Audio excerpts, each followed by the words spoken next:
সাঁতার প্রতিযোগিতার আয়োজন করা হয়েছে। উদ্দেশ্য যে এই প্রতিযোগিতায় জিতবে তাকে নীলার বাবা রেজা খান তার মেয়ে নীলার সাথে বিয়ের জন্য নির্বাচিত পাত্র বলে ঘোষণা করবেন। কিছুক্ষণের মধ্যেই শুরু হয়ে যাবে প্রতিযোগিতা। নীলাকে বিয়ে করার জন্য আগ্রহ প্রার্থীরা যার যার জায়গায় দাঁড়িয়ে পানিতে ঝাঁপ দিয়ে এই প্রতিযোগিতায় অংশগ্রহণ করার জন্য একদম পাকাপাকিভাবে প্রস্তুত। নীলার বাবা সুইমিং পুলের চেয়ারে বসে আছেন আর প্রতিযোগিতাটি পরিচালনা করছেন ওনারই একজন অ্যাসিস্ট্যান্ট। বাঁশিতে ফু দিলেই ছেলেগুলো পানিতে ঝাঁপ দেবে। এমন সময় সেখানে নীলার আগমন ঘটল। দেখে মনে হচ্ছে খুবই রেগে আছে। বাবার চেয়ারের পাশে এসে দাঁড়িয়ে বলছে, বাবা এসব কি হচ্ছে? প্রতিযোগিতার মাধ্যমে তোর জন্য উপযুক্ত সঠিক পাত্র নির্বাচন করছি রে মা। তুই কখনো পানিতে পড়লে তখন সে তোকে পানি থেকে তুলে বাঁচিয়ে নিয়ে আসতে পারবে। সেই জন্য পাত্র হওয়া চাই একজন সুদক্ষ সাঁতারু। তাই আয়োজন। উফ শিট। তুই কোনো চিন্তা করিস না মামনি, তোর জন্য আমি উপযুক্ত ছেলেকেই প্রতিযোগিতায় বিজয়ী করব এবং তারপর নির্বাচিত সেই ব্যক্তি নেওয়া হবে আগুন থেকে রক্ষা করার প্রতিযোগিতা, আর তারপরে শক্তি প্রতিযোগিতা, যে তোকে অনায়াসে ছিনতাইকারী বখাটে চোর ডাকাতের হাত থেকে বাঁচাতে পারে, আর তারপর রান্নার প্রতিযোগিতা। তুই কখনো অসুস্থ হলে নিজের হাতে রান্না করে তখন সে তোকে খাইয়ে দিতে পারবে। এবং আরো কয়েকটি বিশেষ বিশেষ প্রতিযোগিতায় আমি আয়োজন করব, যার মধ্যে পাওয়া যাবে কাঙ্ক্ষিত সেই বিজয়ী ব্যক্তি। সে তোর জন্য সব দিক দিয়ে পুরোপুরি পারফেক্ট। এসব শুনে নীলার চোখ কপালে উঠে গেল। তুই এখানে বস। এখন ওই প্রতিযোগিতার প্রথম ধাপ সাঁতারের মধ্য দিয়ে এই প্রতিযোগিতা শুরু করা হবে। নীলা রেগে বলল, তুমি থাকো তোমার প্রতিযোগিতা নিয়ে। আমার একমাত্র মামুনের বিয়ে আমি আমার যার তার সাথে দিতে পারি না। তার জন্য বাছাই করা চাই উপযুক্ত সঠিক পাত্র, একদম রূপে গুণে। নীলার কিছু না বলে রেগে হর্ন করে হেঁটে ওখান থেকে চলে যাচ্ছে। আর সাঁতার প্রতিযোগিতায় অংশগ্রহণকারী ছেলেগুলো হা করে মুগ্ধ নয়নে নীলার চলে যাওয়ার দিকে তাকিয়ে রইল। এদিকে শহর থেকে কিছুটা দূরে সবুজে ঘেরা একটি অঞ্চল। সেখানে একজন মধ্যবয়স্ক ভদ্রমহিলা ঘরের এক কোণে বসে তার ছেলের ছবিটি হাতে নিয়ে ছবির সাথে কথা বলছেন। কেন এভাবে হারিয়ে গেলি বাবা আশফি? আমাদের ছেড়ে কোথায় চলে গেলি? আজ প্রায় 1 বছর হতে চললো, তবুও তুই ফিরে এলি না। কোথায় আছিস এভাবে আমাদের ছেড়ে? আমাদের কথা কি একটুও মনে পড়ে না তোর? তিনি শাড়ির আঁচল দিয়ে তার চোখটি মুছলেন। তখন একজন বয়স্ক ভদ্রলোক ওনার কাঁধে হাত রেখে বলছেন, তদন্ত কমিটি আমাদের আশা দেখিয়েছে, এবার আশফিকে তারা খুঁজে বের করবে। দেখো, আশফি ফিরে আসবে। সেখানে তদন্ত কমিটির কয়েকজন লোকের সাথে কিছু সাংবাদিকও দেখা যাচ্ছে। একজন এসে তদন্ত কমিটির অফিসার আতিকুর রহমানের কাছে জানতে চাইছেন, আপনি কি মনে করেন নিখোঁজ হওয়া বিখ্যাত গোয়েন্দা আশফি চৌধুরীর এবার হদিস পাওয়া যাবে? এই 1 বছরে এত তদন্তের পরেও তো তার কোনো খোঁজ মেলেনি। এইবার কি তার কোনো সন্ধান বেরিয়ে আসতে পারে বলে আপনি মনে করছেন, বা সেই রকম কোনো ইঙ্গিত কি আপনারা পেয়েছেন? এই কেসটা একেবারে অসমাপ্তভাবে রয়ে গেছে। আশফি চৌধুরী যেহেতু কোনো খোঁজখবর পাওয়া যায়নি, তাই উনি এখনো জীবিত না মৃত সেটাও আমরা বুঝতে পারছি না। তবে এবার আমরা অন্যভাবে আগাচ্ছি, চেষ্টা করব এই রহস্যের একটা সমাধান আনতে। সাঁতার প্রতিযোগিতায় অংশগ্রহণ করে বিজয়ী হলো সদ্য ডাক্তারি প্রফেশনে পা রাখা ডক্টর রিজভী আহমেদ। সে দেখতেও মাশাআল্লাহ খুবই সুদর্শন একজন যুবক বলা যায়। নীলার বাবা তার অন্যান্য পরীক্ষা নিরীক্ষা নিয়ে রিজভীকেই চূড়ান্তভাবে বিজয়ী হিসেবে ঘোষণা করলেন। এখন শুধু বিয়ের দিন তারিখ নির্ধারণের পালা। কয়েকদিন পর সকাল গড়িয়ে দুপুর হয়ে যাচ্ছে। আশফির বাবা বাজারে গিয়েছেন। বাড়িতে শুধুমাত্র আশফির মা আর কাজের মেয়ে কুড়মুড়ি। এমনিতেই জায়গাটা একটু নির্জন। এই সময়টাতে আরো ভয়ঙ্করভাবে ফাঁকা ফাঁকা লাগে। হঠাৎ দরজায় নক পড়ায় আশফির মা গিয়ে দরজা খুলে দেন, যেন আশফির বাবা বাজার থেকে ফিরেছেন এই ভেবে। দরজা খোলার সাথে সাথেই বাড়ির ভিতরে হুড়মুড় করে ঢুকে পড়লো কালো কাপড়ে মুখ বাঁধা একদল লোক। আশফির মা কিছু বুঝে উঠতে না পেরে জোরে একটা চিৎকার দিলেন। কালো কাপড়ে মুখ বাঁধা লোকগুলো বাড়ির এদিকে ওদিকে ছড়িয়ে পড়ে বাড়ির সব জিনিসপত্র এলোমেলো করে ফেলছেন। দোতলা বাড়ির সব জায়গায় জিনিসপত্র ছড়িয়ে বাড়িতে একদম লন্ডভন্ড অবস্থা। 3-4টি বেডরুমের ভেতর থেকে আলমারি আর বক্স ভেঙে সব রকমের সোনা গহনা আর টাকা পয়সা যা কিছু খুঁজে পেয়েছে সবই নিয়ে তারা তাদের ব্যাগ ভর্তি করে ফেললো। উপর থেকে ব্যাগ ভর্তি জিনিসপত্র নিয়ে তারা নিচে এসে আবারও খোঁজাখুঁজি শুরু করে দিল। আশফির মা আর কাজের মেয়ে কুড়মুড়ি ভয়ে কুকড়িয়ে জড়সড় হয়ে আছে আর আল্লাহ আল্লাহ করছে। এর মধ্যে কালো কাপড়ে মুখ বাঁধাদের একজন চাকু দেখিয়ে বলে উঠল, আর কোথায় কি আছে তাড়াতাড়ি বলুন, নাইলে এক্ষুনি খতম করে ফেলবো। আশফির মা খুবই ভয় পেয়ে দোয়া দরুদ পড়তে পড়তে মোনাজাত ধরলেন, হে আল্লাহ, এই ডাকাতদের হাত থেকে আমাদের রক্ষা করো, ওদের শেষ করে দাও। তখনই ডাকাত দলের একজন আশফির মায়ের দেখা দেখি সেও তার দুহাত তুলে মোনাজাত ধরল। ওটা দেখে পাশের জন বলছে, তুই 2 হাত তুলছিস কেন? ডাকাতটা বলছে, কেউ দোয়ার জন্য মোনাজাত করলে তার সাথে বাকিদেরও যে মোনাজাত করতে হয়, হেইটা তুই জানোস না? এটা শুনে পাশের ডাকাতটিও তার 2 হাত তুলে মোনাজাত ধরে আমিন বলছে।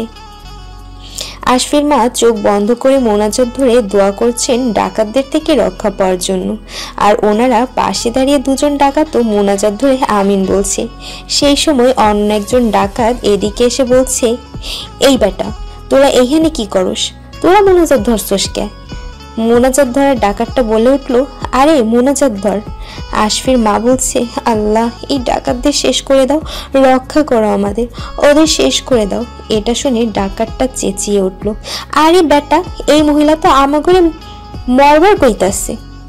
মোনাজাত ধরার ডাকাতের এতক্ষণে হুঁশ ফিরে হা করে তাকিয়ে ভালো করে আশফির মায়ের কথাগুলো শুনছে। আশফির মা চোখ বন্ধ অবস্থায় এখনো দোয়া করেই যাচ্ছে। ওনার গায়ের সাথে কাজের মেয়ে কুড়মুড়ি ভয়ে লিপটে আছে। হঠাৎ ডাকাত দলের লিডার ভাবওয়ালা একজন বলে উঠল, এই চল সবাই, আমাদের operation successful, now you are going to next step. ওর গলার আওয়াজ শোনার সাথে সাথে আশফির মা চোখ খুলে আশফি বলে চিৎকার দিয়ে উঠলেন। ডাকাতটা চলে যাচ্ছিল, কালো কাপড়ে তাদের সবার মুখ বাঁধা। আশফির মা দৌড়ে ওর কাছে গেলেন, আশফি বাবা, তুই এসেছিস? কালো কাপড়ে মুখ বাঁধা থাকায় তার চেহারাটা দেখা যাচ্ছিল না, শুধু চোখ দুটো খোলা ছিল। সে অবাক হয়ে তীক্ষ্ণ চোখে আশফির মায়ের দিকে একবার তাকিয়ে তার দলবল নিয়ে চলে গেল। এদিকে বিয়ের পোশাকে সাজানো অবস্থায় সেই ভারী শাড়িটা 2 হাত দিয়ে ধরে গা ভর্তি গহনা নিয়ে একটি মেয়ে রাস্তা দিয়ে দৌড়ে ছুটে যাচ্ছে। তখনই হঠাৎ করে রাস্তার এক পাশ থেকে আরেকটা মেয়ে ছুটে যাওয়া সেই মেয়েটিকে ডাক দেয়, এই নীলা, শোন, একটু দাঁড়া প্লিজ। নীলা পিছনে তাকিয়ে মেয়েটিকে দেখে থেমে গিয়ে ওর দিকে এগিয়ে গিয়ে বলল, প্রেমা তুই? তোর না আজ বিয়ে, কিন্তু তুই বিয়ে না করে কোথায় যাচ্ছিস? নীলা হাঁপাতে হাঁপাতে বলছে, আমি পালিয়ে এসেছি। বিয়ে করব না বলে এতদিন বিভিন্নভাবে বিয়েটা ক্যান্সেল করে দিচ্ছিলাম, কিন্তু এবার বাবা প্রতিযোগিতার মাধ্যমে পাত্র নির্বাচন করে বিয়ে ঠিক করলো, যাতে এবার আর কোনো অভিযোগ দিয়ে পাত্রকে বিদায় করতে না পারি। তুই তো জানিস আমি এখন বিয়ে করলে আমার মডেল হওয়ার স্বপ্নটাই মাটি হয়ে যাবে। প্রেমা মন খারাপ করে বলছে, আমারও বাড়ি থেকে বিয়ে দিয়ে দিচ্ছিল, তাই পালিয়ে এসেছি। নীলা ভ্রু উপরে তুলে অবাক হয়ে বলছে, কি? কেন, বর পছন্দ হয়নি?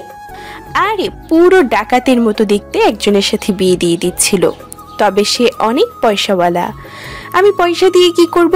স্বামী যদি চোর ডাকাতের মতো দেখতে হয়। নীলা হাসতে হাসতে বলছে, চোরের মতো দেখতে? আচ্ছা, চোর ডাকাতরা দেখতে কি খুব খারাপ হয়? তুই কখনো সত্যিকারের ডাকাতকে দেখেছিস কেমন দেখতে হয় তারা? ওমা, আমি কিভাবে সত্যিকারের ডাকাতকে দেখব? সবাই বলে ডাকাতেরা দেখতে খুব বিশ্রী হয়। আচ্ছা, ডাকাতরা কি সবসময় শুধু বিশ্রী হয়? কোনো ডাকাত কি কখনো সুন্দর হয় না, মানে হিরোদের মতো? জানি না, তুই কি শুরু করলি বলতো ডাকাত নিয়ে? এতক্ষণে বাড়িতে হয়তো খোঁজাখুঁজি শুরু হয়ে গেছে। কোথায় যাবে কিছু ঠিক করেছিস? আমার এক পরিচিত মহিলা প্রডিউসার আছে, ভাবছি আপাতত ওখানে গিয়ে উঠবো, আর তারপর ওখান থেকে অন্য কোথাও চম্পট দিব। দুপুর 2টায় ওই শহরে যাওয়ার আগে একটা ট্রেন আছে। তাহলে আর দেরি কেন করছিস? তাড়াতাড়ি চল। রেল স্টেশনে গিয়ে নীলা আর প্রেমা ট্রেনের টিকিট কাটার পর বেঞ্চে বসে আছে। আশেপাশের লোকজন ওদের পোশাক আর সাজগোজ দেখে অদ্ভুতভাবে তাকাচ্ছে। বিশেষ করে নীলার গায়ে ভারী শাড়ি আর ভারী গহনার উপর থেকে কারো চোখই সরছে না। একদল ছিনতাইকারী এসে হামলা করলো। নীলার প্রেমার চিৎকারে আশেপাশের লোকজন এসে ভিড় করলেই ছিনতাইকারীগুলো ভো দৌড় দিয়ে পালিয়ে যায়। ট্রেনের টিকিট দুটো নীলার হাতে ছিল, আর তখনই নীলার হাত ফসকে সেটা মাটিতে পড়ে যায়। মাটিতে পড়েই টিকিট বাতাসে উঠতে লাগলো। নীলা তাড়াতাড়ি টিকিট দুটো ধরার চেষ্টা করছে, কিন্তু সেটা উড়ে চলে যাচ্ছে। টিকিট দুটো উড়ে রেল স্টেশনের বাইরে চলে গেল। নীলাও টিকিটের পিছনে দৌড়াচ্ছে। টিকিট উড়ে রাস্তার পাশে এসে পড়লো, আর একটা মুরগি ওদিক দিয়ে দৌড়ে যেতেই সেটা মুরগির পায়ের সাথে আটকে যায়। নীলা এবার ছুটলো মুরগির পেছনে। মুরগি তার পায়ের সাথে টিকিট নিয়ে দৌড়াচ্ছে। পাশে ছিল মুরগির খামার। মুরগি সেখানে ঢুকে যায়। ওখানে শত শত মুরগির মধ্যে কোনটা সেই মুরগি ওটা বুঝতে না পেরে নীলা হতাশ হয়ে দাঁড়িয়ে আছে। পেছনে প্রেমা এসে দাঁড়িয়ে বলল, ট্রেন চলে যাচ্ছে। আধা ঘন্টা পর আবার ট্রেনের টিকিট কেটে নীলা আর প্রেমা গন্তব্যহীনভাবে একটা ট্রেনে উঠে পড়ল। এখন উদ্দেশ্য একটাই, তাড়াতাড়ি এই শহর ছেড়ে পালাতে হবে। ট্রেনে উঠে ওদের বান্ধবী লাবণ্যকে দেখতে পায়। সেও নাকি বিয়ের আসর থেকে পালিয়ে এসেছে। কোথায় যাবে কিছুই জানে না। এখন তিনজনই একসাথে বসে আছে। ওদের তিনজনের বিয়ের সাজগোজার অপরূপ সৌন্দর্য দেখে আশেপাশের ছেলে যাত্রীগুলো ফিদা হয়ে যাচ্ছে। মহিলাগুলো নীলার গায়ের ভারী ভারী গহনার দিকে তাকিয়ে আছে। বেলা গড়িয়ে বিকেল হয়ে এসেছে। নীলাদের সামনে বসে থাকা এক ভদ্রলোক এদিকে তাকিয়ে বলছে, তোমরা এত সোনার গহনা পরে এই ট্রেনে উঠছো কেন? কিছুটা পথ গেলেই তো সামনে জঙ্গল, আর জায়গাটা ভালো না। ওখানে প্রায় ডাকাতদের আক্রমণের কথা শোনা যায়। সাবধানে থাকো তোমরা। আশেপাশের লোকজনও বলা বলি করছে এর আগেও নাকি কয়েকবার ট্রেন ডাকাতি হয়েছে ওখানে। এসব শুনে অন্যান্য যাত্রীরা আতঙ্কে তাদের টাকা পয়সা, গলার চেন, কানের দুল খুলিয়ে লুকিয়ে রাখতে শুরু করলো। আমার কিন্তু খুব ভয় করছে। আরে ওই বুড়োদের কথা ছাড়তো। ওসব জঙ্গল থাকলে মানুষ একটু ভয় দেখাই। আমরা বরং সামনের বগিটাতে গিয়ে বসি, চল। এখানে একটু ভালো লাগছে না। ঠিক বলেছিস, এই বুড়োদের সাথে বসে খুব বোরিং লাগছে। নীলার সাথে প্রেমা আর লাবণ্য সিট থেকে উঠে এসে অন্য আর একটা বগিতে চলে এলো। এই বগিতে বসার জন্য দুটি সিট খুঁজতে খুঁজতে এক জায়গায় ফাঁকা দেখতে পেয়ে তিনজনই ওখানে গিয়ে বসলো। ট্রেন দাঁড়িয়ে গেছে। এই স্টেশন থেকেও কিছু যাত্রী উঠছে। এরপরেই এই ট্রেন ক্রস করবে সেই জঙ্গল এলাকা। নীলা, প্রেমা আর লাবণ্য ট্রেনের ভিতরে জমিয়ে আড্ডা দেওয়া শুরু করেছে। তখনই এই স্টেশন থেকে ওঠা দুটো ছেলে এসে ওদের বিপরীতে সামনের সিটটায় বসলো। ছেলে দুটো ওদের দিকে তাকিয়ে হা হয়ে এক দৃষ্টিতে তাকিয়ে আছে। হঠাৎ নীলা বলে উঠল, হ্যালো, এভাবে কি দেখছেন? হ্যাঁ, চোখে সানগ্লাস পরা, মুখে হালকা খোঁচা খোঁচা দাড়িওয়ালা ফর্সা ছেলেটা এবার তার চোখের সানগ্লাসটা খুলে মিষ্টি কণ্ঠস্বরে বলে উঠল, আপনাদের খুব সুন্দর লাগছে। তা তো সেজেগুজে ঘুরতে বেরিয়েছেন কেন? কোনো কারণ আছে নিশ্চয়ই, সেটাই দেখছিলাম। লাবণ্য নীলার কানে ফিস ফিস করে বলছে, ছেলেটা কি হ্যান্ডসাম দেখেছিস? ওফ, আমি তো পাগল হয়ে যাচ্ছি। নীলাও লাবণ্যকে চুপি চুপি বলল, দেখে তো ভদ্রই মনে হচ্ছে, কিন্তু কেমন লুচ্চার মতো তাকিয়েছিল। তখনই সানগ্লাসওয়ালা ছেলের পাশের ছেলেটা প্রেমার দিকে তাকিয়ে তার এক চোখ টিপ দিল। রাগে প্রেমা বলেই ফেলল, আপনি এরকম অভদ্রদের মতো আচরণ করছেন কেন? আমি কিন্তু পুলিশ ডাকবো। সানগ্লাসওয়ালা ছেলেটা তার পাশের বন্ধুটির দিকে তাকিয়ে আস্তে করে বলছে, এই থাম, কি করছিস? Control man, control. এখনই কিছু করলে ঝামেলা হয়ে যাবে, তাই চুপ করে বস। আর তারপর সে সামনের দিকে তাকিয়ে মুখে হাসি এনে হেসে হেসে নীলাদের বলছে, ছি ছি, পুলিশ ডাকতে যাবেন কেন? আমার এই বন্ধুটি একটু মজা করতে পছন্দ করে, তবে এখন আর করবে না। বাই দ্য ওয়ে, আমি আশফি, আর ও আমার বন্ধু তানভীর। কোথায় যাচ্ছেন আপনারা? আমরা কি পরিচিত হতে পারি? নীলা এবার চোখ বড় বড় করে আশফির দিকে তাকিয়ে ওর পা থেকে মাথা পর্যন্ত দেখছে। ছেলেটা সত্যিই অনেক হ্যান্ডসাম। আশফির বাবা উত্তেজিত হয়ে বলছেন, আশফি নিজের বাড়িতে কেন ডাকাতি করতে আসবে? আর সে তোমাকে চিনতে পারলো না? আশফির মা পাগলের মতো আচরণ করছেন। আমি জানি না আমি, কিন্তু আমি নিশ্চিত ওটা আশফি ছিল। ও আবার আমাদের ছেড়ে চলে গেল। ওকে খুঁজে বের করো তোমরা। বলতে বলতেই তিনি অচেতন হয়ে গেলেন। আশফির চাচির এসে ওনার পাশে বসে ওনাকে বিছানায় শুয়ে দিল। আশফির বাবা চিহ্নিত হয়ে সোফায় বসে পড়লেন, কপালে হাত দিয়ে বলছেন, আমি তো ভাবতেই পারছি না আশফি কিভাবে ডাকাত হতে পারে। আশফির চাচাও বিষয়টা মেলাতে পারছেন না। তিনি বললেন, পুলিশকে আমরা কি বলবো? সব ঘটনাই খুলে বলা উচিত। হদিস যখন পেয়েছি তখন আমি আমার ছেলেকে ফেরত চাই। সেই সময় কাজের মেয়ে কুড়মুড়ি এসে বলছে, আমিও শুনছি ভাইজানের গলা, ওইটা আজবি ভাইজানই আসিল। এইদিকে ট্রেনের ভেতরে আশফি আর তানভীরের সাথে নীলাদের বেশ আলাপ জমে গেছে। বুঝলাম, আপনি আর প্রেমা বিয়ে করবেন না বলে পালিয়ে এসেছেন, কিন্তু লাবণ্য উনি কেন বিয়ে না করে পালিয়ে আসলেন? কারোর সাথে প্রেম ছিল? না, ওর এক বুড়ার সাথে বিয়ে দিয়ে দিচ্ছিল, তাই বেচারি পালিয়ে এসেছে। এটা শুনে আশফি আর তানভীর অট্ট হাসিতে ফেটে পড়ে। ওদের হাসি দেখে আশেপাশের লোকজন এদিকে তাকাচ্ছে। লাবণ্য মনে মনে ভাবছে, পালিয়ে এসে ভালোই হয়েছে। তা না হলে তো তোমার মতো হ্যান্ডসামের সাথে আমার দেখাই হতো না প্রিয়। প্রথম দেখায় আমি তোমায় ভালোবেসে ফেলেছি। কি রে, কি ভাবছিস? প্রেমার কথায় লাবণ্যর হুঁশ ফিরল। কই কিছু না তো। সন্ধ্যা হয়ে এসেছে। ট্রেনের সব কয়েকটি লাইট জ্বলে উঠল।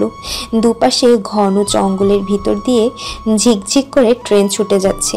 আশফি আর তানভীর একটু পরপর একে অপরকে কিছু একটা বলছে আর ট্রেনের ভেতরে আশেপাশে অন্যান্য যাত্রীদের দিকে তাকাচ্ছে। এই বিষয়টা দেখে নীলা বলেই ফেলল, কি হলো, কাউকে খুঁজছেন? আচ্ছা, কি করেন আপনি? আই মিন পেশা? তখনই তানভীর হাসতে হাসতে বলে ফেলল, ও তো ডাকাতি করে। আশফি ধমক দিয়ে বলে উঠল, চুপ, শালা সব সময় আর কি ফাজলামি করে, লাঠি দিয়ে ট্রেন থেকে ফেলে দিব। তারপর আশফি হাসতে হাসতে নীলার দিকে তাকিয়ে বলছে, আরে না না, মানে আমি পড়াশোনা শেষ করেছি আর এখন চাকুরির সন্ধান করছি। একটা জায়গায় হবার কথা আছে, সেই উদ্দেশ্যেই সেখানে যাচ্ছি। লাবণ্য এক দৃষ্টিতে আশফির দিকে তাকিয়ে মনে মনে বলছে, ডাকাতি তো তুমি করেই ফেলেছো, আমার মন ডাকাতি। I love you. প্রেমা আবারও লাবণ্যকে ধাক্কা দিয়ে বলছে, কিরে, কি হয়েছে তোর? এভাবে একা একা হাসছিস কেন? আপনিও হাসুন না, হাসলে আপনাকে ভালো দেখায়। প্রেমা রাগ চোখে তানভীরের দিকে তাকালো আর বলছে, আপনার ইয়ারফোনটা কি একটু দেওয়া যাবে? পালানোর সময় ফোন আনলেও ইয়ারফোনটা আনতে ভুলে গেছি। সবাই আবারও গল্পে মেতে উঠল। হঠাৎ করে আশফি বলে ফেলল, আপনাদের ভয় লাগছে না? অচেনা জায়গা, তারপর আবার 3 জন সুন্দরী মেয়ে, এভাবে এই সাজে যদি কিছু হয়ে যায়? নীলা আশফির দিকে তাকিয়ে বলছে, আমরা মেয়ে 3 জন, কিন্তু এখন আমাদের সাথে আপনারা 2 জন ছেলে আছেন, তো কিছু হলে আপনারাই বাঁচাবেন। ওদিকে নীলার সাথে যার বিয়ে হবার কথা ছিল সেই ডক্টর রিজবি আহমেদের একেবারে মাথা নষ্ট হয়ে গেছে। সব জায়গাতে সার্চ করুন, আমার হবু বউকে আমি আজই চাই, আমি আজই বিয়ে করব। বাবা শান্ত হও, পুলিশ তো চেষ্টা করছে। আমার মেয়ে যে এমন কিছু করে ফেলবে আমি তার স্বপ্নেও ভাবতেও পারিনি। নীলার মা রেগে বলছেন, তুমি স্বপ্নে ভাবনি তো কি হয়েছে, বাস্তবে তো ভাবতে পারতে। আমার মেয়ের যদি কিছু হয় আমি কাউকে ছাড়বো না বলে দিলাম। খালামণি, নীলা পালিয়ে গিয়ে তো নিজে থেকেই কোথাও লুকিয়ে থাকবে, তাই ওকে খুঁজে বের করা তো একটু টাফই হবে। নীলার সব বন্ধু বান্ধবীদের বাড়ি সার্চ করা হোক, আর ওদের সবার সেলফোন নাম্বার আমার চাই। নীলা, তুমি শুধু আমার, তোমার জন্য আমি সব করতে পারি। নীলার বাবা রিজবির কাঁধে হাত রেখে বলছেন, শাবাশ, এই তো আমার মেয়ের জন্য একদম উপযুক্ত পাত্র। তখনই এক পুলিশ অফিসার এসে বলছে, নীলাকে রেল স্টেশনের সিসি ক্যামেরাতে দেখা গেছে, আর ওখানে খোঁজ নিয়ে জানা যায় একটা মেয়ের সাথে নীলা ট্রেনে উঠে গেছে। ট্রেনটা জঙ্গল দিয়ে ক্রস করবে। জঙ্গল ক্রস করার পর যে পুলিশ স্টেশন আছে, আমি ওখানকার ইয়াং পুলিশ অফিসার ড্যানিকে বিষয়টা ইনফর্ম করেছি। ড্যানি সার্চ করছে। নীলার কোনো খোঁজ পেলেই ড্যানি অ্যাকশন নিয়ে নেবে। ওদিকে ট্রেনের ভেতরে নীলা এখন আশফি আর তানভীরের সাথে বন্ধুসুলভ আচরণ করছে। সে মনে করছে এই ছেলে দুটো তাদের সাথে থাকলে রাতের বেলা বাকি পট্টুকো যেতে সাহস পাবে। প্রেমা গান শুনতে শুনতে ঘুমিয়ে পড়েছে। লাবণ্য আশফির দিকে মুগ্ধ নয়নে তাকিয়ে আছে। নীলাও আর চোখে মাঝে মাঝে আশফিকে দেখছে আর মনে মনে ভাবছে, মডেল হওয়ার পর যদি এমন একটা ছেলে তার নায়ক হতো। আশফি আর তানভীরের খুবই মিশুক। দুজন খুব অল্প সময়ের মধ্যেই আশেপাশে যাত্রীদের সাথেও পরিচিত হয়ে গল্পে মেতে উঠেছে আর তাদের সম্পর্কে অনেক কিছুই জেনে ফেলেছে। বৃদ্ধ লোকের রাতের খাবার এনে দিতে সাহায্য করায় বৃদ্ধ লোক খুবই আনন্দের সাথে বললেই ছেলেটা খুব ভদ্র, আল্লাহ তোমার মঙ্গল করুক। এভাবে অন্যান্য যাত্রীর সাথেও আশফি আর তানভীরের ভালোই ভাব জমে গেছে। নীলাও এখন ঘুমিয়ে পড়েছে। হঠাৎ করেই ট্রেনটা আস্তে চলতে শুরু করে দিল আর ট্রেনের সব লাইট অফ হয়ে গেল। তখন আশেপাশের বগির যাত্রীরা চিৎকার করা শুরু করে দেয়। কিছু বুঝে ওঠার আগেই এই বগিটা তো একদল লোক উঠে পড়ল। ট্রেনটা এখন থেমে গেছে আর আবারও ট্রেনের লাইটগুলো জ্বলে উঠল। লোকজন এদিকে ওদিকে ছোটাছুটি করছে। কেউ কেউ ট্রেন থেকে নেমে জঙ্গলের ভিতরে চলে যাচ্ছে। বোঝা যাচ্ছে ডাকাত আক্রমণ করেছে, সবকিছু লুটপাট করে নিচ্ছে। ঘুম ভেঙে গেল নীলা। এসব দেখে খুব ঘাবড়ে যায়। পাশে তাকিয়ে লাবণ্যর প্রেমাকে দেখতে না পেয়ে আরো ভয় পেয়ে গেল। সামনে আশফিকে দাঁড়িয়ে থাকতে দেখে আর কিছু না ভেবেই উঠে দাঁড়িয়ে আশফির হাত ধরে বলছে, চলুন তাড়াতাড়ি লুকাতে হবে আমাদের, এখনো বোধহয় ওরা আমাকে দেখতে পায়নি। নীলার কথায় আশফি অবাক হয়ে যায়। আশফিকে দাঁড়িয়ে থাকতে দেখে নীলা আশফির হাত ধরেই ওকে ট্রেনে নিয়ে যাচ্ছে। টানতে টানতে আশফিকে ট্রেনের বাথরুমের ভিতরে নিয়ে গেল আর ভিতর থেকে দরজা লাগিয়ে দিল। প্লিজ আমাকে ছেড়ে যাবেন না, আমার বন্ধুরা কোথায় পালিয়েছে আমি জানি না, আমার খুব ভয় করছে, আপনি আমার সাথে থাকবেন প্লিজ। আশফি এবার নীলার হাত ধরে বলছে, আপনার যা কিছু আছে সব আমায় দিয়ে দিন। এই কথা শুনে নীলা একটু ভয় পেয়ে গেল। আস্তে করে মুখ থেকে বেরিয়ে এলো, সবকিছু দিয়ে দেব মানে? নাকা, এখনো কিছুই বোঝেনি জানো। কোনো চিৎকার চেঁচামেচি না করে চুপচাপ আমাকে সব দিয়ে দিন। এই পরিস্থিতিতে বাথরুমের ভেতর লুকিয়ে আশফির এমন আচরণ দেখে নীলা আরো ভয় পেয়ে গিয়ে কান্না শুরু করে দিয়ে বলছে, আপনি সব কি বলছেন? যাদের ভয়ে আপনার সাথে এখানে লুকালাম আর এখন আপনি আমার ক্ষতি করবেন? আশফি আবারও ধমক দিয়ে বলছে, চুপ, মেয়েদের সাথে বেশি জোড়াজুড়ি আমি করতে পারি না, তাই সোজাসুজি সব দিয়ে দিন। আশফি নীলার গায়ে হাত দিতে গিয়েও দিল না, আরো রেগে গিয়ে বলছে, সবকিছু ভালোই ভালোই দিয়ে দিন। নীলা এবার বাথরুমের দরজা খোলার চেষ্টা করছে, কিন্তু এটা কিছুতেই খুলছে না। তাড়াহুড়ো করে লাগাতে গিয়ে এটা কঠিনভাবে লক হয়ে গেছে। ভয়ে নীলা ঘামতে শুরু করে দিল। বাথরুমের দেয়ালের সাথে মাথাটা ধরে দাঁড়িয়ে আছে, মনে হচ্ছে এখনই মাথা ঘুরে পড়ে যাবে। কি হলো, কতক্ষণ এভাবে দাঁড়িয়ে থাকবো? তাড়াতাড়ি সব খুলে ফেলুন। নীলা একবার আশফির দিকে তাকিয়ে করুণভাবে বলছে, আচ্ছা আপনি এমন করছেন কেন? আপনি তো ভদ্র ঘরের ছেলে, আর আমরা তো এখন সবাই বিপদে পড়েছি। কোথায় একটা মেয়েকে ডাকাতদের হাত থেকে বাঁচাবেন, তা না করে নিজেই এই পরিস্থিতিতে এমন অসভ্যের মতো আচরণ করছেন। ছি, বাড়িতে কি মা বোন নেই? এই জন্যই আপনাদের সাথে পরিচিত হতে নেই। আশফি আরো রেগে যায় আর এবার সে তার পকেট থেকে চাকু বের করে নীলার গলায় ধরে বলছে, বেশি কথা বলে কিন্তু একবারে খতম করে দেব। চাকু দেখার সাথে সাথেই নীলা এই ভয়ের চাপটা সহ্য করতে না পেরে অচেতন হয়ে আশফির বুকে ঢলে পড়ল। ও শিট, এটা কি হলো?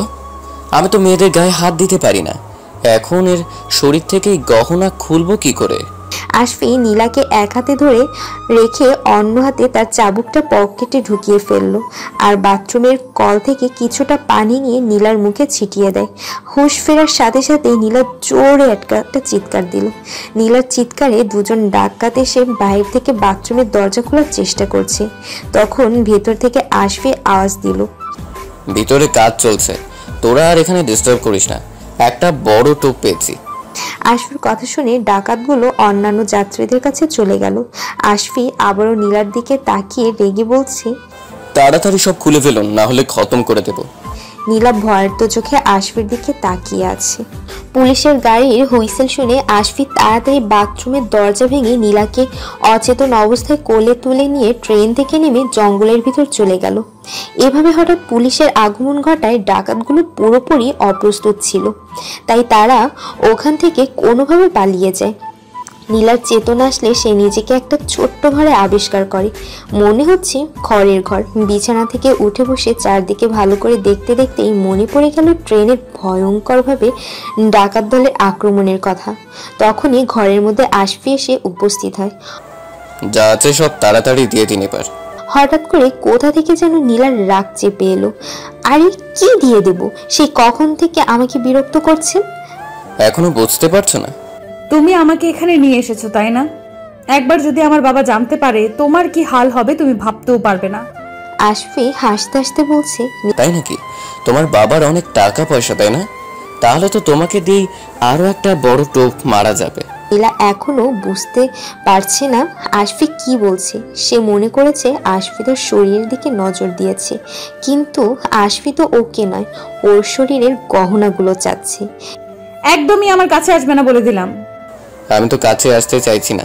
নীলা আশফিকে মারার জন্য খড়ের ঘরের মধ্যে এদিকে ওদিকে খুঁজে একটা কুড়াল দেখতে পেয়ে সেটা হাতে উঠিয়ে নিয়ে আশফির দিকে তাকিয়ে বলছে, কাছে আসবি না, আসলে কিন্তু এটা দিয়ে দুই ভাগ করে দিব। তখনই ঘরের ভেতর কালো পোশাক পরা কয়েকজন ঢুকে পড়ল। কি এরা এখানে কেন? তাহলে আমি কোথায়? আশফি সহ বাকি ডাকাতরা হাসতে হাসতে মাটিতে লুটিয়ে পড়ছে। সেই সময় তানভীরও ওখানে এসে উপস্থিত হয়ে হাসতে থাকে। কি চাও তোমরা? আমি এখানে কেন? আশফি, তুমি আমাকে কেন এখানে নিয়ে এসেছো? ডাকাতের কাজই তো ডাকাতি করা। তুমি এখন আমাদের আস্তানায় তোমার গায়ের গহনাগুলো সব দিয়ে দাও। কি তোমরা তাহলে? কি আমারে তাহলে হিরো ভাবছিলা? বুঝে শুনে জায়গা মতো টোপটা ফেলেছি। নীলা তার গায়ের গহনাগুলো খুলতে খুলতে বলছে, আমি সব দিয়ে দিচ্ছি, আমাকে ছেড়ে দাও, আমাকে এখান থেকে যেতে দাও। আশফি, তোমাকে আমি ভালো ভদ্র ভেবেছিলাম, তুমি আসলে এই জন্যই অপরিচিত কোনো ছেলেকে ভরসা করতে নেই। ঠিক বলেছো, আমি ভালো ছেলে নই। আমি জঙ্গলে থাকি আর ডাকাতদের সাথে থেকে ডাকাতি করি। সমস্ত গহনা খুলে দেওয়ার পর ডাকাতরা নীলাকে ঘরের বাইরে নিয়ে গেল। বাহিরে আরো অনেকগুলো ছোট ছোট খড়ের ঘর দেখা যাচ্ছে। নীলা কান্নাকাটি করছে তাকে ছেড়ে দেওয়ার জন্য। ডাকাতদের সর্দার চেইন্স এসে উপস্থিত হয়, আশফির খুব প্রশংসা করে। আশফি এই দলের ভালোই পরিচালনা করছে। ডাকাতগুলো এবার নীলার গায়ে হাত দেওয়ার চেষ্টা করলে আশফির কেমন যেন লাগতে শুরু করে। তার মনে পড়ে যায় ট্রেনের ভেতরে বলে নীলার সেই কথাটা। নীলা তো আশফিকে ভরসা করেছিল, আর তাছাড়া কোনো মেয়ের অসম্মান কেন জানি আশফি সহ্য করতে পারে না। তাই হঠাৎ করে আশফি হুঙ্কার দিয়ে উঠল, থামো, ওকে কেউ ধরবে না তোমরা। ওর কাছ থেকে যা গহনা নেওয়ার ছিল তা নেওয়া হয়ে গেছে। আশফির এই কথায় অন্যান্য ডাকাত সদস্যগুলো কিছু ক্ষিপ্ত হয় আর সর্দারকে বলছে, আমরা এই মেয়েটিকে চাই। আশফিও সর্দারকে বলতে থাকে, আমি মেয়েটিকে এনেছি, তাই ও শুধু আমার একার। আমি চাই ওকে আর কেউ নেবে না, ও থাকবে শুধু আমার হেফাজতে। হ আশফি, তুই আনছস আর আজকার কাজটা তুই ভালোই করছস, তাই ওরে তুই নিয়ে নে। ওই তোরা আর কেউ ওই ম্যাডারে ধরবি না। টোপ যখন ফেলেছি তখন এর বাপের থেকে আরো কিছু হাতাতে পারবো, সেই পর্যন্ত এই মেয়ে শুধু আমার। তানভীর আশফির কাছে গিয়ে বলছে, তুই তো মেয়েদের গায়ে হাত দিস না, তাহলে একে নিতে চাইছিস কেন? ওদের দিয়ে দে না, সমস্যা কি? আশফি অনেক রেগে গিয়ে চিৎকার দিয়ে বলে উঠল, আমি যখন বলেছি এই মেয়ে আমার, তো ও শুধু আমার কাছেই থাকবে, আর খবরদার ভুলেও কেউ যেন ওর গায়ে হাত না দেয়। তানভীর আশফিকে খুব ভালো করে চেনে, দুজন জানজিগারের দোস্ত। তানভীর মনে মনে ভাবছে, আশফি তো এমন নয়, তাহলে কি আশফি মেয়েটাকে ওদের থেকে বাঁচানোর জন্য এমনটা করছে? নীলা কিছু না বলে ভয়ে জড়সড় হয়ে শুধু ওদের কথাগুলো শুনছে। কিছুক্ষণ পর আশফি নীলাকে আবার সেই ঘরের ভেতরে নিয়ে গেল। ভয় পাবার কিছু নেই, আমি মেয়েদের গায়ে হাত তুলি না। কিছু করার থাকলে আগেই করতে পারতাম। তুমি শুধু আমার সাথে আমার কাজে সাহায্য করবে, আর কোনো রকম চালাকি করার চেষ্টা করলে একবারে খতম করে দেব। মেরে ফেলবে আমাকে? তো কি ধরা পড়ার জন্য তোমাকে বাঁচিয়ে রাখবো? মেরেই যখন ফেলবে তাহলে আমাকে ওদের হাতে ছেড়ে দিলে না কেন? আমার এখন মনে হচ্ছে তুমি ওদের থেকে আলাদা, তুমি ওদের মতো নও। তোমাকে এটা মানায় না। তোমাকে দেখে কোনোভাবেই মনে হয় না তুমি এই ডাকাতের কাজে ডাকাতের সাথে সাহায্য করো। বেশি কথা বলবে না। আমি একজন ডাকাত, আর ডাকাতি করাই আমার কাজ। আমি কখনো ডাকাতের দেখিনি। তোমার আর তানভীরের মতো ছেলেও যে ডাকাত হয় তা আমার জানা ছিল না। তোমার পরিবার নেই, দেখে তো শিক্ষিত মানুষ বলেই মনে হয়, তাহলে এই কাজ করো কেন? পরিবার তোমাকে কিছু বলেনি? পরিবারের কথা বলতে আশফি কিছু একটা মনে করার চেষ্টা করছে, কিন্তু পারছে না। বারবার মাথা থাপড়াচ্ছে। ওর এই আচরণ দেখে নীলা বলেই ফেললো, কি হলো, কোনো সমস্যা? আশফি খুব জোরে ধমক দিয়ে বলে উঠল, বেশি কথা না বলে ঘুমাও, আর এই ঘরের বাইরে যাবে না। আশফি ঘর থেকে বেরিয়ে এসে সিগারেট ধরালো। তখনই তানভীর এসে ওর পাশে বসে বলছে, কি হয়েছে তোর? অনেক চিন্তিত দেখাচ্ছে তোকে। আর মেয়েটার সাথে অমন করলি কেন? আমার খুব কষ্ট হচ্ছে রে, কেন যেন খুব কষ্ট হচ্ছে। তুই কি মেয়েটার প্রেমে পড়ে গেছিস নাকি? দেখে কিন্তু সুবিধার মনে হচ্ছে না। হাজার হলেও তোর অন্তরের কথা আমি বুঝতে পারি। শালা মাল খেয়ে আবল তাবল বলছিস, যা ভাগ এখান থেকে। এই তানভীর কিন্তু মিথ্যা বলে না। তাহলে বল, আমি কি কখন আমার বাড়ি ফিরে যেতে পারবো? তোকে না বলেছি এই প্রশ্নটা আমাকে কখনো করবি না? আমি এটা বলতে পারবো না। তানভীর ওখান থেকে উঠে চলে গেল। আশফি আবারও তার সিগারেটে টান দেওয়ার ব্যস্ত হয়ে পড়ে। ওদিকে নীলা বিছানায় শুয়ে মনে মনে ভাবছে, আশফির আচরণগুলো তেমন সুবিধার মনে হচ্ছে না, কিছু একটা বোধহয় গন্ডগোল আছে। সে যাকগে, তাতে আমার কি? সুযোগ বুঝে আমাকে এদের আস্থান থেকে পালানোর ব্যবস্থা করতে হবে, আর তারপর জঙ্গল থেকে বেরিয়ে কোনো একটা উপায়ে পাওয়াই যাবে। সকালবেলা ঘুম ভাঙার পর আশফি ঘর থেকে ব্রাশ হাতে নিয়ে বের হয় দাঁত ব্রাশ করার জন্য।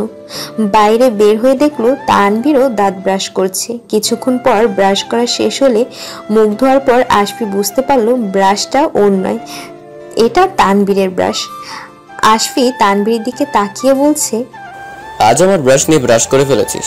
তানভীর তার হাতে থাকা ব্রাশটার দিকে ভালো করে তাকিয়ে খেয়াল করে বলল, ও হো, ঘুমের ঘরে ভালো করে দেখতেই পাইনি যে ওটা তোর ব্রাশ। আমিও ঘুমের ঘরে আমার ব্রাশ ভেবে তোরটা দিয়ে ব্রাশ করে ফেলেছি। কথা বলতে বলতে আশফি খেয়াল করলো নীলা বমি করছে।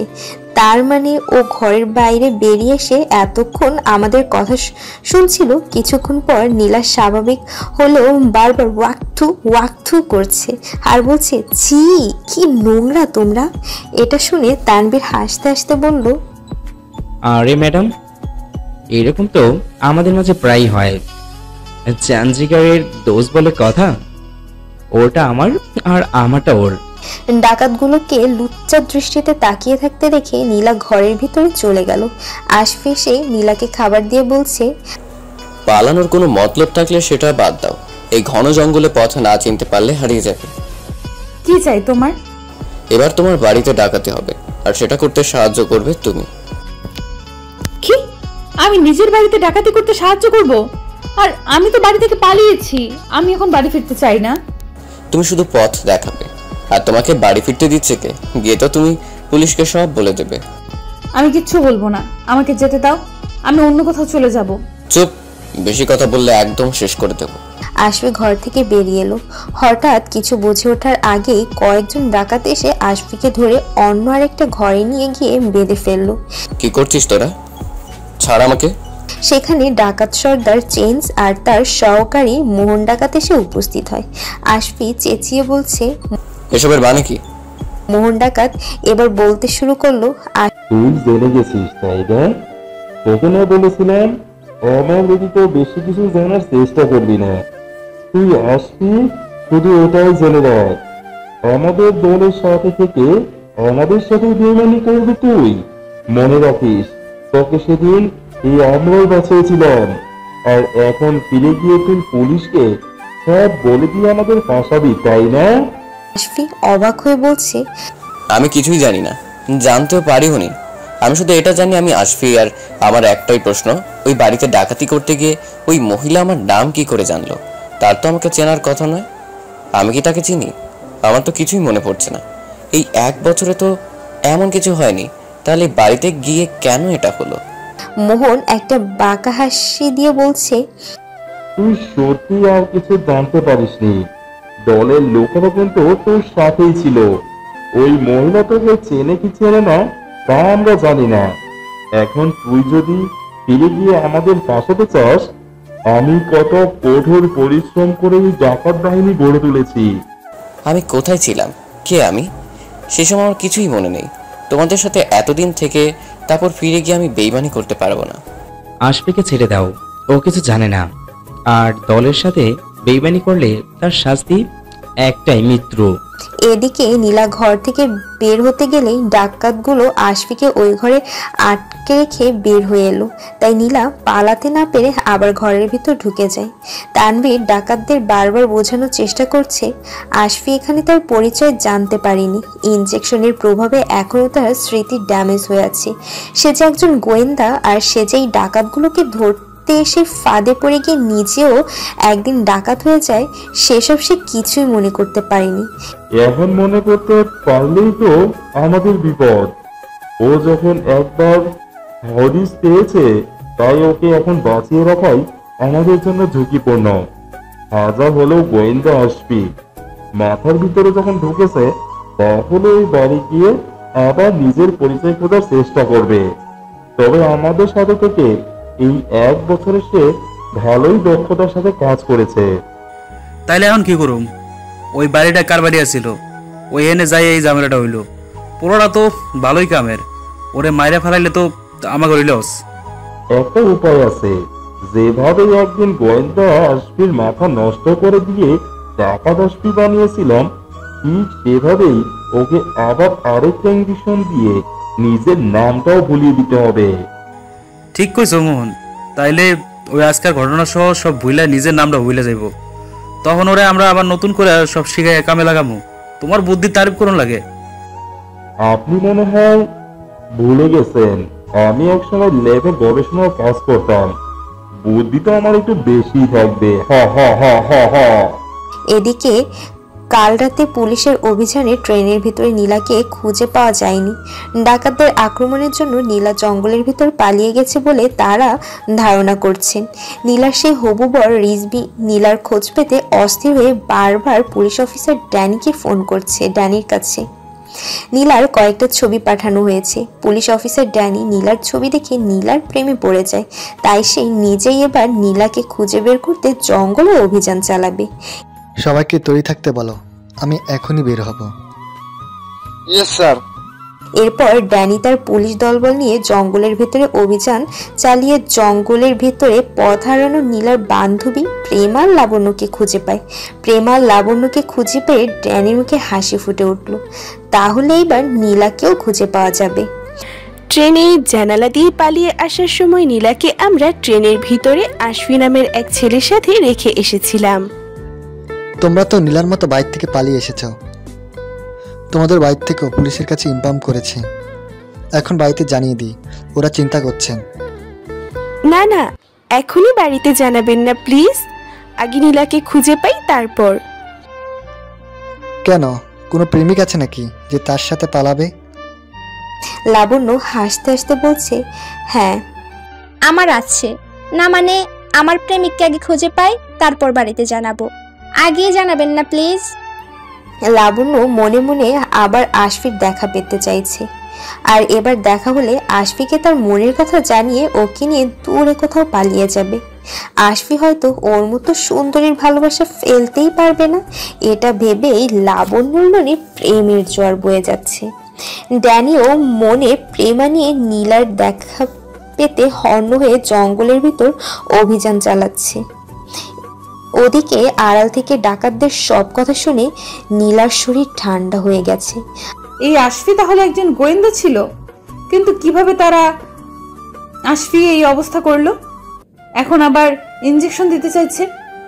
যদি এবার আশফির মগজটাই নষ্ট হয়ে যায়, ও তো পাগল হয়ে যাবে, এমনকি ব্রেনের রক্তক্ষরণ হয়ে মারাও যেতে পারে।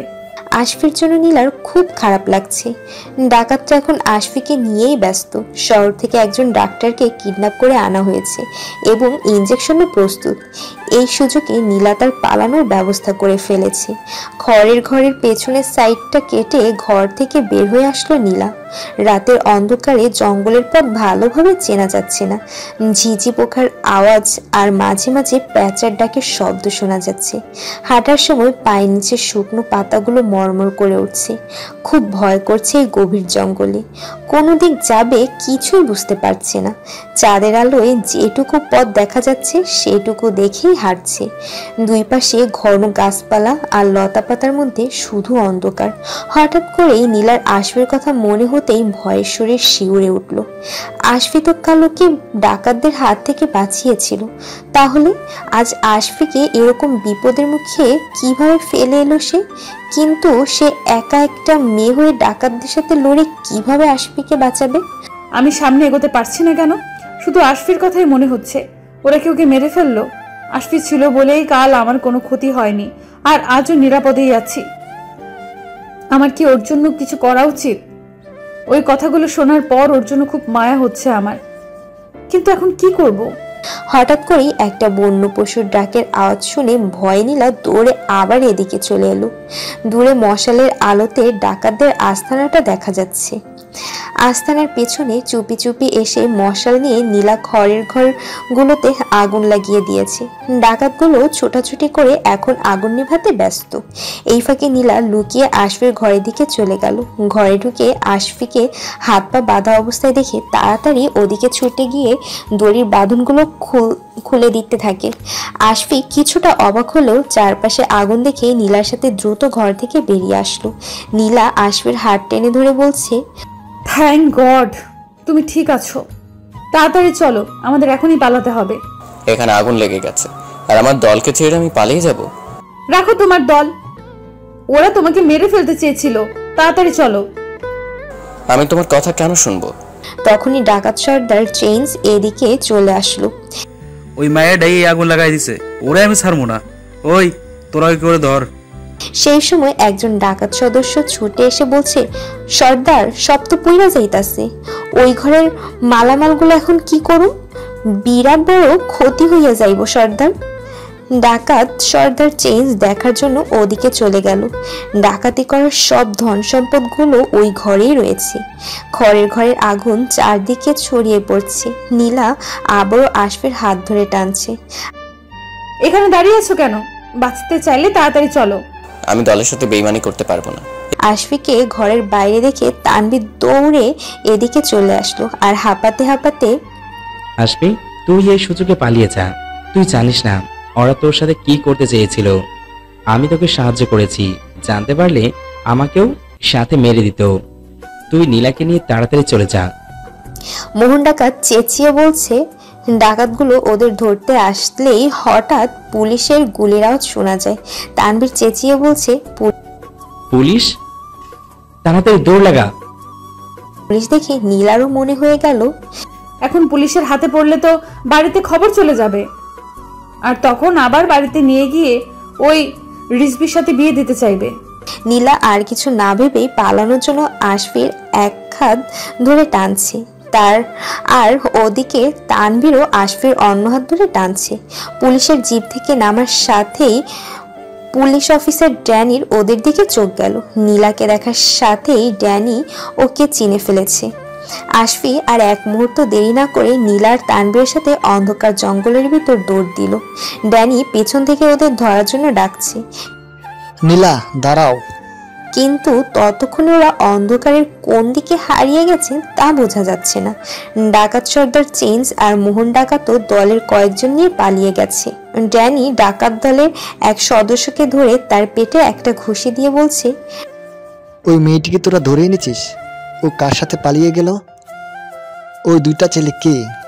ডাকাত সদস্য মার খেতে খেতে বলছে, ওই পোলা দুইটা আমাকে দলের লোক, ওরা আমাকে সাথেই কাম করে।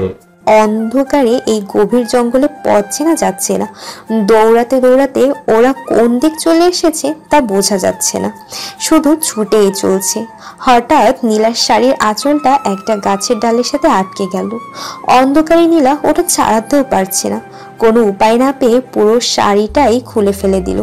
এখন শুধু একটাই চিন্তা, কোনোভাবে পুলিশের হাতে ধরা পড়া যাবে না। নীলার বিয়ের শাড়িটা ওখানেই লতা পাতার ভেতরে পড়ে রইল। শাড়ি খোলা অবস্থায় নীলা এভাবে আশফি আর তানবীরের সাথে দৌড়াচ্ছে।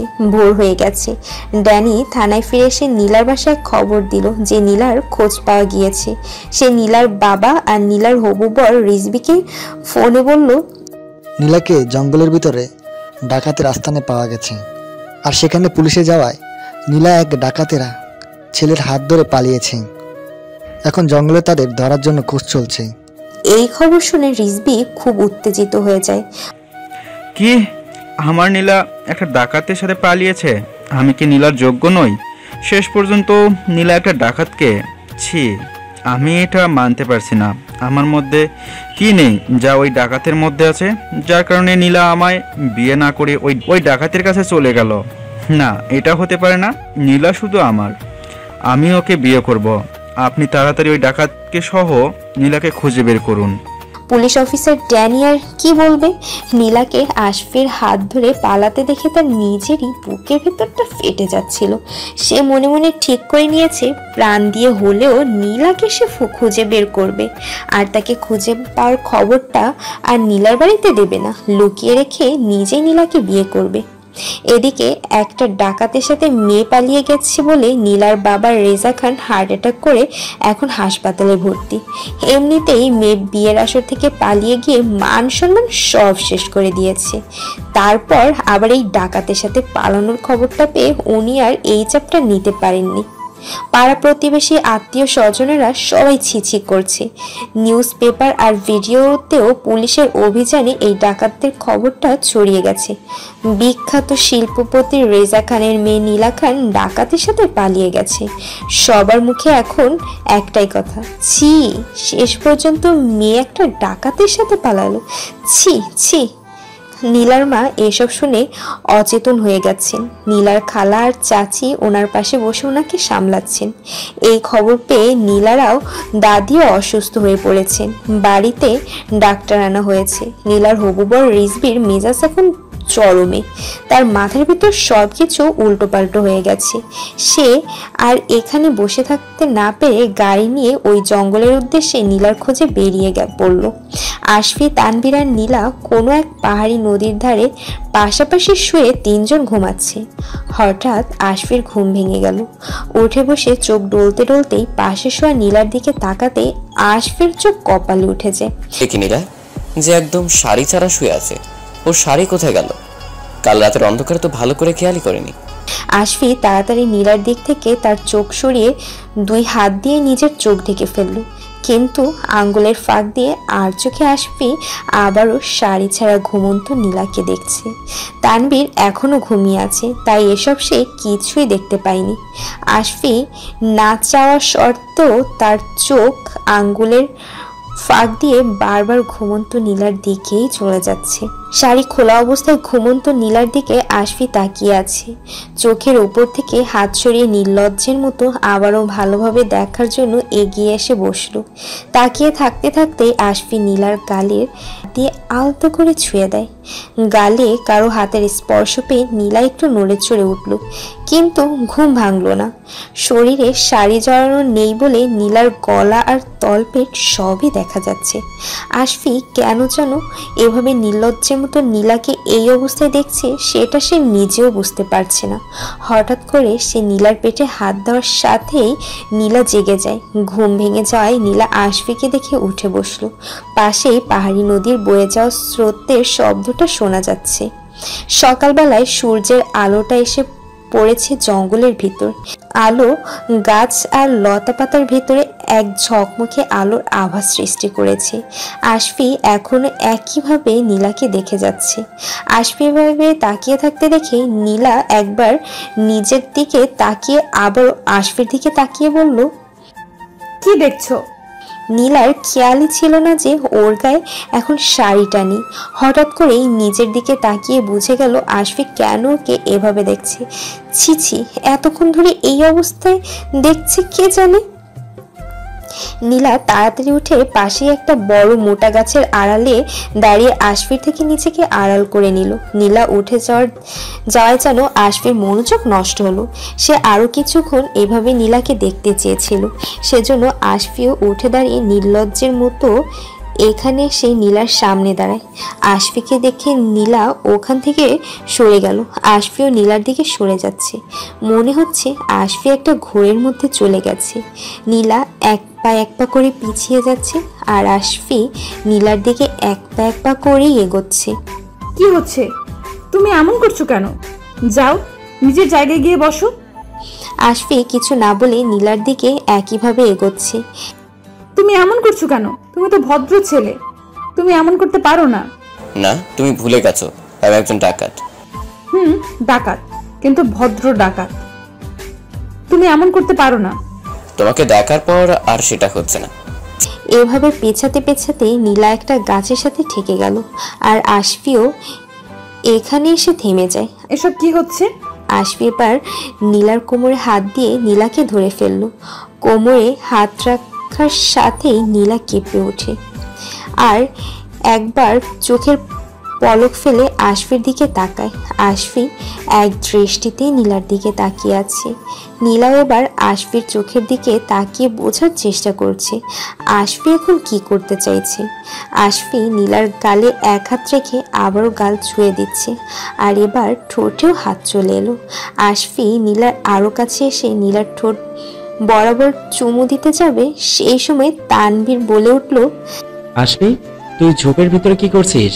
বেরিয়ে আয় ওখান থেকে। তানভীরের কথায় আশফির ঘোর কাটে আর হুঁশ ফিরে পাওয়ার সাথে সাথে তাড়াতাড়ি নীলার কোমরটা ছেড়ে দেয়। আশফি ভেবাচাকা খেয়ে মনে মনে ভাবছে, ছি ছি, আমি এইখানে কেন? আরো শাড়ি ছাড়াই অবস্থা। ছি ছি। আশফি চোখ বন্ধ করে অন্য পাশে ফিরল।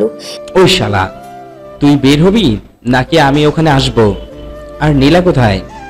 নীলা আস্তে করে আশফিকে বলল, আমি কি করব এখন? ও মনে হয় আমাকে এখনো দেখতে পায়নি। আমি কিভাবে বের হব এই অবস্থায়? আর যাবই বা কিভাবে? আমার শাড়িটা তো পালিয়ে দৌড়ে আসার সময় ফেলে এসেছি। ওটা গাছের সাথে আটকে গিয়েছিল আর খুলতে পারছিলাম না। তাড়াতাড়ি দৌড়ে আসার জন্য পুরোটাই খুলে ফেলে এসেছি। ভালো করেছো, এখন ওভাবেই থাকো। এটা বলো যে এখন আমাকে গিয়ে জঙ্গলের ভিতর থেকে শাড়িটা খুঁজে আনতে হবে। আমি পারবো না। এতটা পথ, শাড়ি কোথায় আটকে গিয়েছিল কে জানে, কিন্তু এখন বের হব কিভাবে?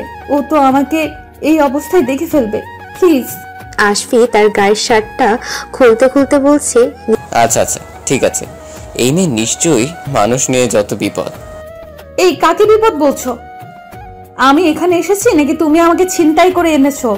আমার গায়ের গহনাগুলো নেওয়ার সময় মনে ছিল না? চুপ, আপাতত এই শার্টটা পরে নাও। আর ভুলে যেও না আমি একজন ডাকাত। আমি ছিলাম বলেই ডাকাতের কবলে পড়ে এখনো অক্ষত আছো। নীলা আশফির শার্টটা পরে আশফির খালি গায়ের দিকে তাকিয়ে আছে। কি দেখছো? ডাকাতরা এত সুন্দর হয়? আশফি দুহাত দিয়ে তার বুক ঢেকে ফেলল। বেহায়া মেয়ে, এভাবে কোনো ছেলে দিকে কেউ তাকায়? তানভীরের ডাকাডাকিতে আশফি আর নীলা দুজনই এবার বেরিয়ে এলো আর ওদের এই অবস্থা দেখে তানভীরের চোখ কপালে উঠে যায়। এদিকে নীলার বান্ধবী প্রেমার বাসায় খবর পৌঁছে গেছে প্রেমা এই থানায় রয়েছে। তারা প্রেমাকে নিয়ে যাওয়ার জন্য এখানে রওনা দিয়েছে। পরিবারের হাতে ধরা না দেওয়ার জন্য প্রেমা লাবণ্যকে নিয়ে থানা থেকে বের হয়ে চম্পট দিল আর এখন রাস্তায় দাঁড়িয়ে কোনো গাড়ি আসার অপেক্ষা করছে। প্রেমা মন খারাপ করে বলছে, নীলাটা যে কোথায়? ওকে কি আমরা এখানে রেখেই চলে যাব? শুনলি না, নীলা নাকি ডাকাতের সাথে পালিয়েছে। সেটা কিভাবে হয়? নীলা ডাকাতের হাত থেকে বাঁচার জন্য পালাবে, তা না করে ডাকাতের সাথে কেন পালাবে? পুলিশ ওকে দুইটা ছেলের সাথে পালাতে দেখেছে। ধ্যাত, আমি কারোর সাথে পালাতে পারলাম না। আচ্ছা, ওই আশফি ছেলেটা কোথায় চলে গেল? ছেলেটা কিন্তু দারুণ হ্যান্ডসাম ছিল বল। ইস, যদি ওর সাথে পালাতে পারতাম। ডাকাতদের আস্তানা থেকে এই অঞ্চলের পুলিশ অফিসার ড্যানিকে যে কয়েকজন ডাকাতকে ধরে হাজতে ভরেছে তাদের মেয়ে আদমোড়া করেও আর কিছু জানা যায়নি। সে এখানকার ফরেস্ট অফিসারকে সাথে নিয়ে পুরো জঙ্গলটাই তল্লাশি করার ব্যবস্থা করেছে। এত বড় জঙ্গল, সেজন্য একটু সময় লাগবে। জঙ্গলের ভেতর পাহাড়, গুহা, নদী, কোনো কিছুই বাদ যাবে না। পুলিশ অফিসার ড্যানির মনে এখন নীলার জন্য প্রেমের জোয়ার বয়ে যাচ্ছে। ফাইল ঘাঁটতে ঘাঁটতে নীলাকে বউ বানানোর স্বপ্ন দেখছে। সে কিছুতেই নীলার খোঁজ পাওয়ার সংবাদটা এবার নীলার বাড়িতে দিতে চায় না। নীলার কোনো খোঁজ পেলে আগে ওর বাড়িতে জানাবে না, যা বলার আমিই বলবো। কেন স্যার এরকম করবেন কেন? মেয়েটির পরিবারে অনেক চিন্তায় রয়েছে। মেয়ের বাবা অসুস্থ হয়ে গেছেন, উনি একজন বিখ্যাত বিজনেসম্যান, ওনার মান সম্মান। স্টার্ট আপ, আমি যা বলছি তাই হবে, এর বেশি একটা কথাও আপনি বলবেন না। Okay sir. নীলার হবু বর ডাক্তার রিজবি আহমেদ এখন গাড়িতে। এই অঞ্চলে আসতে আরো কয়েক ঘন্টা সময় লাগবে। গাড়িতে বসে নীলার কথা ভাবতে ভাবতে রিজবির ফোনের রিংটংটা বাজতে শুরু করে। দেখলো মা ফোন দিয়েছে। হ্যাঁ মা, বলো। তোর হবু বউ বিয়ের আসর ছেড়ে একটা ডাকাতের সাথে পালিয়ে গেছে, আর তুই তার পেছনে কেন ছুটছিস বাবা? ফিরে আয়। আমি নীলাকেই বিয়ে করব, নইলে কোনোদিন বিয়েই করব না। এই কথাটা মাথায় ঢুকিয়ে নিও। এসব তুই কি বলছিস? বিয়ের আসর ছেড়ে পালিয়ে গিয়ে যে মেয়ে ডাকাতের সাথে রাত দিন কাটাচ্ছে, তাকে তুই বিয়ে করবি? সমাজে আর কোনো মান সম্মান থাকবে তোর? তুই না একজন ডাক্তার, একটা ভালো মেয়ের সাথে আমি তোর বিয়ে দেব। আমি কিচ্ছু জানি না। আমি নীলাকে ভালোবাসি, আমার ওকেই চাই, আমি ওকেই বিয়ে করব। রিজবি ফোনটা কেটে দেয়। কিছুক্ষণ পর রিজবির ফোনের রিংটং আবার বাজতে থাকে। এবার এক বন্ধু পলাশ ফোন দিয়েছে। কিরে ডাক্তার বাবু, তোর বউয়ের কোনো খোঁজ পেলি? না রে, এখনো ওখানে পৌঁছতে পারিনি। পুলিশ ওদের আর কোনো ইনফরমেশন দেয়নি। আচ্ছা বলতো, আমার মধ্যে কি নেই যা ওই ডাকাতের মধ্যে আছে? আমি তো নীলাকে বিয়ে করতে সব রকম প্রতিযোগিতায় জিতেছি, সাঁতার থেকে শুরু করে রান্নাঘরে রান্না সবই। বল আমার মধ্যে কি নেই? সেটাই তো বুঝতে পারছি না। তোর মতো একটা হ্যান্ডসাম ছেলেকে ফেলে সে কিভাবে যেতে পারলো? যে রাজপুত্রের জন্য এত এত মেয়ে পাগল, অথচ সে তোকে এভাবে ডুবালো। তোর বউয়ের কি আগে থেকে ডাকাতের সাথে প্রেম ছিল নাকি? সেসব হতেই পারে না। আমি সব প্রতিযোগিতায় জিতেছি, নীলা শুধু আমার। দেখ, আবার ওই ডাকাতের সাথে রোমান্স করে এতক্ষণে তার হয়েও গেছে নাকি? একদম কোনো উল্টাপাল্টা কথা বলবি না। রিজবি ফোন কেটে দিয়ে এবার ফোনটা সুইচ অফ করে ফেললো। আর পলাশের শেষের কথাটা চিন্তায় তার চাপ নিতে না পেরে অচেতন হয়ে গেল। পাশে বসে থাকা বডিগার্ড আর গাড়ির ড্রাইভার পেছনে তাকে স্যার স্যার বলে রিজবিকে ডেকে যাচ্ছে। তানভীর নীলার দিকে তাকিয়ে নীলার পা থেকে মাথা পর্যন্ত দেখছে। এভাবে ওর দিকে নজর দিস না। কেন, তোর বউ লাগে নাকি? তুই দিতে পারিস আর আমি দিতে পারি না? মেয়ের সামনে থাকলে চোখ যাবেই। ওর শাড়ি জঙ্গলে হারিয়ে গেছে, তাই ওকে এটা দিয়েছি। নীলার মতো হিরোইন সামনে আছে তাই মনে কি প্রেম প্রেম চলে? সিনেমার নায়করা কিন্তু নায়িকাকে এভাবে নিচের শার্ট পরার জন্য এগিয়ে দেয়। তুই ডাকাত হলেও তোর সুন্দর চেহারার জন্য তোকে হিরো হিরোই লাগে। তোরেও হিরো লাগে, কিন্তু নীলার দিকে নজর দিস না। হায়, আজ পর্যন্ত কোনো মেয়ের সাথে প্রেম করতে পারলাম না, আর ডাকাতের সাথে কে প্রেম করবে বল? ওই ডাকাত সর্দার বলেছিল আশফি আসলে। নীলার কথা শেষ হওয়ার আগেই ঘন গাছপালার ভেতর থেকে কারো হেঁটে আসার পায়ের শব্দ পাওয়া গেল।